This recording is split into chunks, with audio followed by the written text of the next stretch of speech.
Alright everybody, so the new update of Grow Garden just released. So today we're going to be studying how you can craft from the bee there. So this bee right here actually has this crafting, and in this crafting you can get stuff that this queen bee right here has. So basically what this does is you don't have to wait for the bee to restock anymore, and you can just basically craft them. Now, yeah, we're gonna talk about that, and I'll be giving you guys the best tips to be able to craft it really easily. I'll take a look at this by the way. Don't forget to like and subscribe. Our goal is to reach 150k subscribers and eventually 200k subs. And if you want to be part of the OG subscribers of AB's Gaming, then you can only claim that badge until 200k subscribers. So if you want to have the bragging rights, you gotta subscribe right now before we get 200k subs eventually. There's a bug egg right here, which is pretty nice. So if you're online and you got this, then congrats to you. Bug egg. Let's take a look at that. Now, my explanation here is going to be divided into three parts. You basically need this right here, what this is, and then this one right here. So first and foremost, there's two requirements to it. One of it is submitting honey, and this is pretty simple. You just have to click submit honey like so. And then the other requirement is you have to submit one pollinated plant of a certain type. So I'll be giving you a certain tip later that will make this a lot easier. But right now it's pollinated orange tulip, which unfortunately I do not have a pollinated orange tulip, as you guys can see right here. I have a gold orange tulip but not a pollinated one, which means that I cannot do this quest, this crafting quest, which is obviously very sad. But you can actually skip it, as you guys can see right here, with Robux. So I'm going to be skipping it right here for 39 Robux, and as you guys can see, it's skipped to pollinated rose, and I'll be able to get the honey crafter. So essentially, what happens is if you give all the requirements, it will give you the stuff that you have right here. So earlier it was honey crate. I now have a honey crate, as you guys can see right here, honey crafter's crate.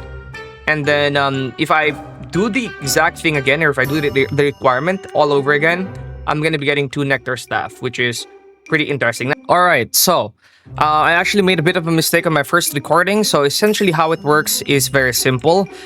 There is a quest, and it's not random, and it's basically going to start with blueberry and end with purple dahlia as the requirement. So what I'm going to do right now is actually skip the recipe for rose. And if I skip the recipe for rose, I can predict with 100% accuracy what the next requirement is going to be, which is going to be carrot. So as I do that, it's going to be carrot, and it's going to give me manuka flower, as you guys can see right there. Now after carrot, it's going to be strawberry, and after strawberry and manuka flower, it's going to give me anti-bee egg, which is the new eggs that will give you the new pets, as you guys can see right here, the new premium pets that you can see right here. That's what I'm gonna get after this one. If I skip this thingy right here, I'm going to get manuka flower. So essentially that's how it works. It's not random, and by just finishing this, it will just progress you. And then basically the list is going to be in the screen right now. It's going to be the list of all the seeds you're gonna need, from blueberry first, orange tulip, rose, carrot, strawberry, and at the very end you're going to need the purple dahlia. So a purple dahlia is, I don't even know if I have purple dahlia. You're actually going to need a beanstalk at the second to the last, and then after before beanstalk it's gonna be grape. Then the last one and the most hardest one I believe is purple dahlia, because I don't even have, I think, a purple dahlia seed. Yeah, I don't think I have a purple dahlia seed, which is genuinely pretty insane. So in order to actually just make this a lot easier, what I would recommend you to do is just plant all of the seeds you can see right here in this screen. Blueberry, orange tulip, rose, carrot, plant all of them in your garden. And if you have all of these in your garden, you will be able to farm the crafting bear. And the crafting bear has no cooldown. So if you properly set up your farm to make use of this busy bear, you can actually get a ton of eggs. You can get a ton of seeds as well, because some of these give seeds, and you can get a ton of really great rewards from this busy bear thingy right here. So this is insanely powerful and insanely overpowered, and it's actually very beneficial now to have a lot of these seeds planted in your garden. Also a certain weight requirement, so maybe using some sprinklers on them would also be pretty insane.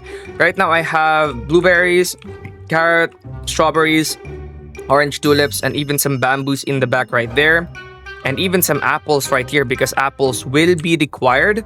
I also have some coconuts. Coconuts are very, very big, which is why they're really annoying. Right, these are my apples right here. Yeah. So yeah, it's essentially the easiest method, and the best tip that I can give you is to just farm all of these plants that you can see in the requirements right here. And then if you set it up properly, you should be very, very rich in this update.